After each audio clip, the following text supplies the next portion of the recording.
Friedrich Nietzsche. Ecce Homo. How one becomes what one is. Friedrich Nietzsche's provocative autobiography reveals the inner workings of one of history's most radical thinkers, written just months before his mental collapse in 1889. Rather than a typical life story, this work presents a fierce examination of what it means to become who you truly are, regardless of social expectations or conventional morality. You'll encounter revolutionary insights about the relationship between physical health and intellectual creativity, the hidden psychology behind moral systems, and the necessity of standing alone against popular opinion to achieve genuine greatness. Nietzsche demonstrates how periods of illness and isolation can become sources of profound strength and clarity, challenging the common assumption that suffering is purely negative. In this blink, you'll learn why questioning everything society holds sacred isn't destructive but essential for personal growth, and how developing the ability to see life from multiple perspectives, both strong and weak, provides unique wisdom unavailable to those who experience only one state. Illness can become a powerful source of strength and self-knowledge when properly understood. Most people view illness as purely destructive, something to overcome as quickly as possible. Yet this perspective misses a profound opportunity for growth that becomes available only through genuine suffering. Physical weakness can unlock insights and capabilities that remain hidden during periods of robust health.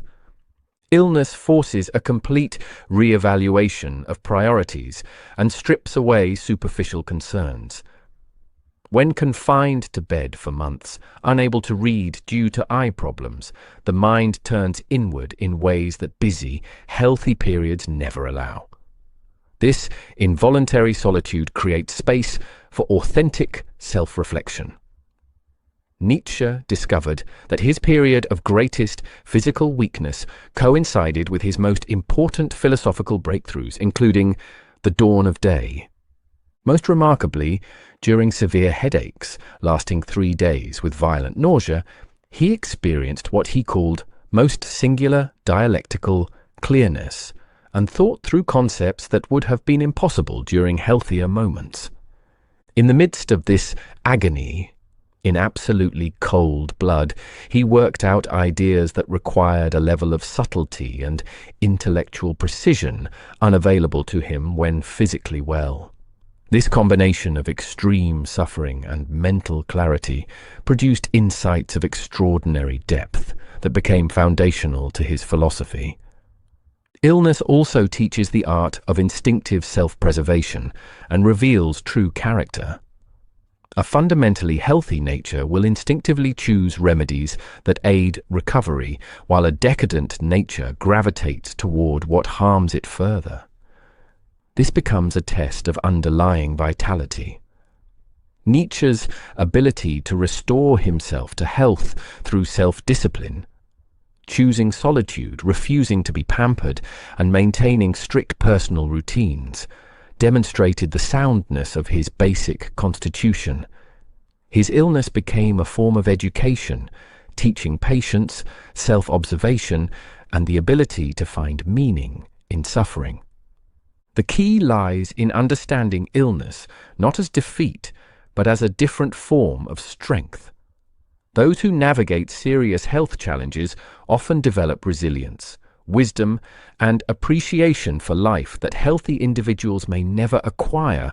Rather than viewing periods of weakness as lost time, they can be recognized as essential preparation for future achievements.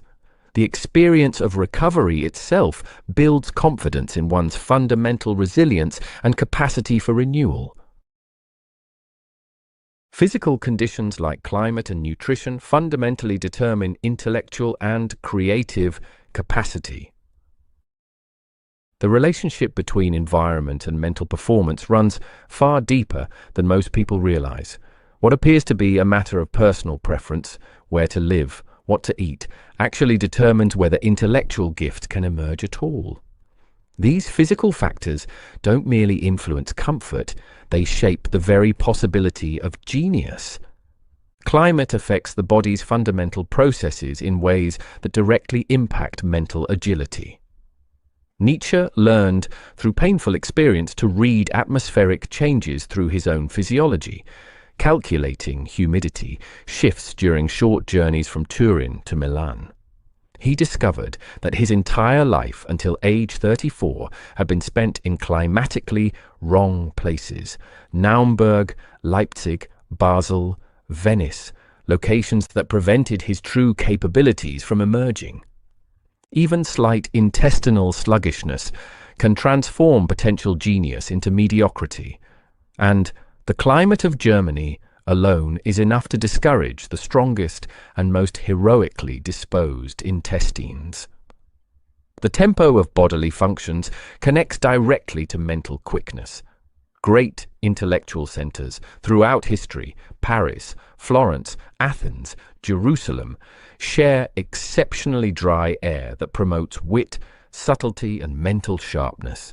Nutrition proves equally crucial for optimal brain function. German cooking, with its devastating effects on digestion, creates a direct assault on intellectual capacity. Nietzsche traced his early philosophical pessimism partly to poor Leipzig cuisine that made him earnestly renounce my will to live. The systematic destruction wrought by German cookery includes soup before meals, meat boiled to shreds, vegetables cooked with fat and flour, the degeneration of pastries into paper weights. When combined with absolutely bestial postprandial drinking habits, this creates what Nietzsche diagnosed as the source of German intellectual mediocrity: sadly disordered intestines. His devastating conclusion: German intellect is indigestion, it can assimilate nothing.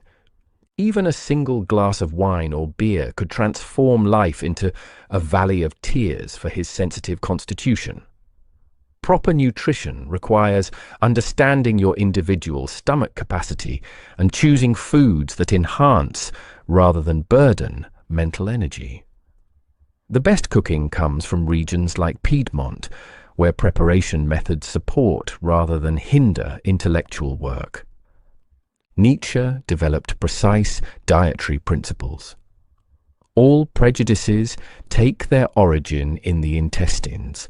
A sedentary life is the real sin against the Holy Spirit. These insights reveal why so many potentially gifted individuals never reach their capabilities. They remain trapped in unsuitable environments, eating foods that cloud their thinking, never discovering the specific conditions their constitution requires. Understanding these physical foundations becomes as important as any intellectual training. The person who masters their environmental needs gains access to mental resources that others, despite equal native ability, may never experience. True wisdom requires experiencing life from both positions of strength and weakness.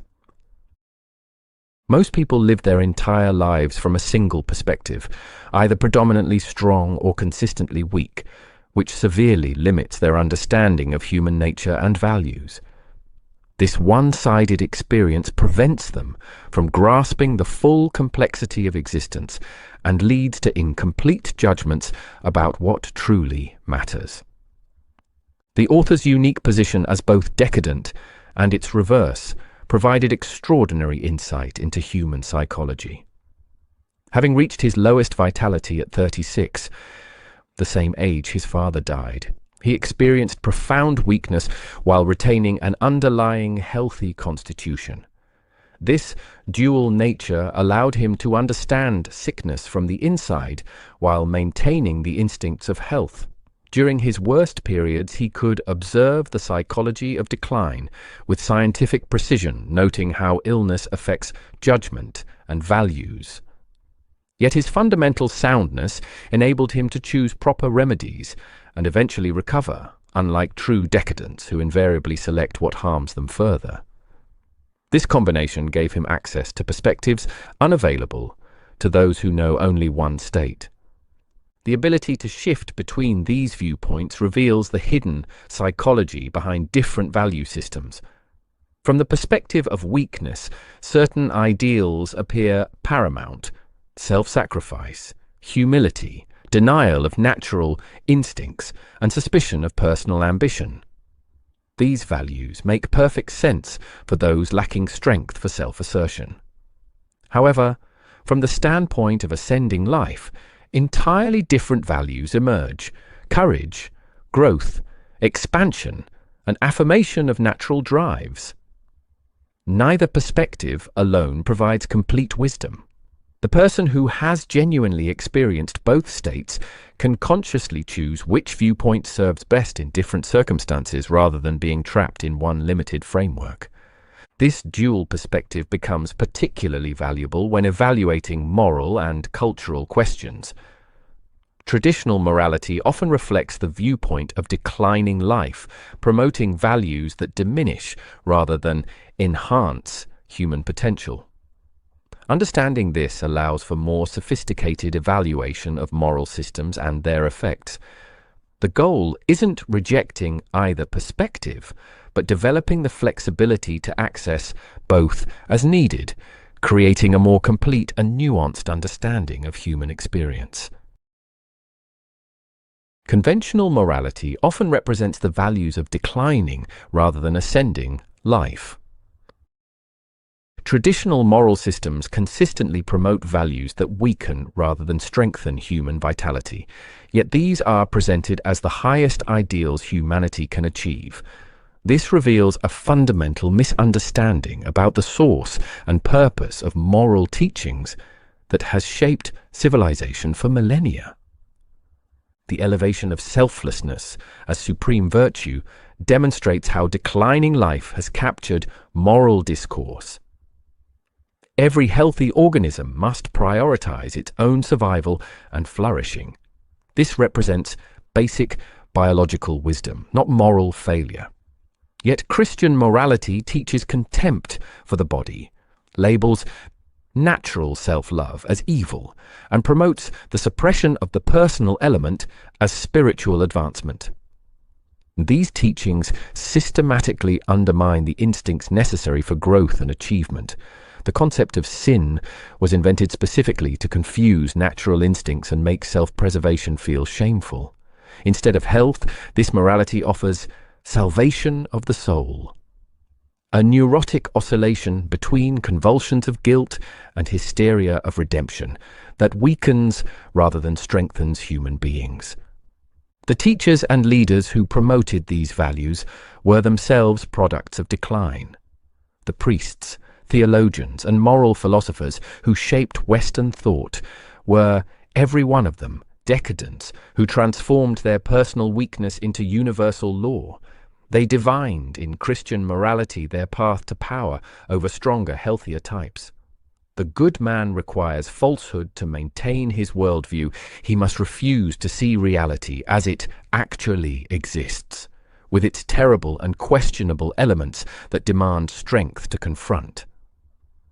This morality of self-renunciation translates the personal experience, "I am going to the dogs," into the universal imperative, "Ye shall all go to the dogs." It represents the revenge of failed life against successful life. The result has been a systematic inversion of natural values where weakness is praised as virtue and strength condemned as evil. This creates a culture that actively works against human flourishing, teaching people to despise the very qualities that would enable them to thrive. Recognizing this pattern allows for conscious choice about which values to embrace and which to question, based on whether they enhance or diminish life energy. Intellectual independence demands the courage to think beyond popular consensus. Most intellectual activity consists of responding to existing ideas rather than generating genuinely original thoughts. This happens because true thinking requires confronting the terrifying possibility of being completely wrong, misunderstood, or rejected by society. The pressure to conform extends even into scholarly work, making independent thought an act of profound courage. The typical scholar becomes trapped in a cycle of reaction and commentary that gradually destroys original thinking capacity. These individuals handle hundreds of books daily, constantly saying yes or no to thoughts already formulated by others, until they lose the ability to think independently. The author observed how gifted, free-spirited natures became read to ruins by 30, reduced to mere matches that needed rubbing before producing any sparks. Early morning reading, when mental energy should be at its peak, becomes positively vicious because it fills the mind with other people's thoughts during the hours most suited for original creation. The instinct of self-defense decays in such people, otherwise they would protect themselves against this intellectual contamination. True philosophical work requires venturing into forbidden territory, where conventional wisdom offers no guidance. The author described his philosophy as a voluntary retirement into regions of ice and mountain peaks, the seeking out of everything questionable in existence, everything upon which hitherto morality has set its ban. This exploration demanded developing tolerance for ideas that society considers dangerous or immoral. Most people lack the courage to examine fundamental assumptions about truth, morality, and human nature because such questioning threatens their psychological security. The motto, "Nitimur in vetitum," we strive for the forbidden, captures this essential aspect of genuine philosophical work, the willingness to think thoughts that others dare not consider. Independent thinking also requires accepting intellectual isolation. The person who reaches genuinely original conclusions must be prepared to stand alone, often for years before others understand their insights. This demands not just intellectual courage, but emotional resilience, the ability to maintain confidence in one's ideas despite widespread rejection or indifference. Such thinking becomes possible only for those strong enough to value truth over social acceptance. Solitude and self-discipline are essential tools for discovering authentic identity. The discovery of one's true nature requires deliberate separation from social influences and the disciplined cultivation of inner resources. Most people never encounter their authentic selves because they remain constantly surrounded by others' opinions, expectations, and distractions that prevent genuine self-knowledge from emerging. The author's practice of absolute solitude revealed capabilities that social interaction had obscured. During his most productive periods, he deliberately severed himself from all familiar conditions and refused to be pampered, tended hand and foot, and doctored. This self-imposed isolation wasn't mere preference but necessity, the only way to hear his own voice above the constant noise of social demands.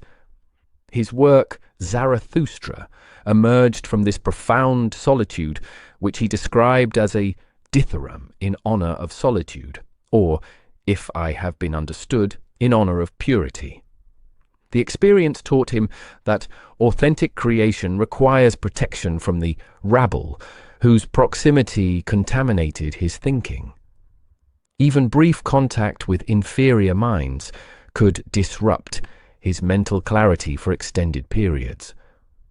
Self-discipline becomes the means of maintaining this necessary distance while developing inner strength. The author's rigorous attention to nutrition, climate, and daily routines wasn't obsessive behavior, but strategic self-management. He learned to read his body's responses to different foods, locations, and activities with scientific precision, treating himself as a delicate and reliable instrument for detecting optimal conditions. This included refusing alcohol entirely, choosing specific climates that enhanced mental function, and maintaining strict schedules that supported rather than hindered creative work. Such discipline requires viewing oneself as a project worthy of careful cultivation rather than accepting whatever circumstances chance provides. The combination of solitude and discipline creates space for authentic self-discovery that social life makes impossible. Without external validation or distraction, the individual must confront their true nature, both its strengths and limitations. This process demands courage because it reveals aspects of personality that social roles normally conceal. However, only through this honest self-examination can someone discover their unique capabilities and develop them fully. The goal isn't permanent isolation, but temporary withdrawal necessary for authentic development.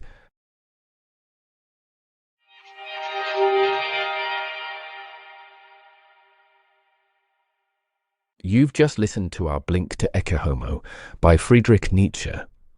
This remarkable work reveals how physical conditions fundamentally shape intellectual capacity, why periods of illness can become sources of profound strength, and how conventional morality often represents declining rather than ascending life.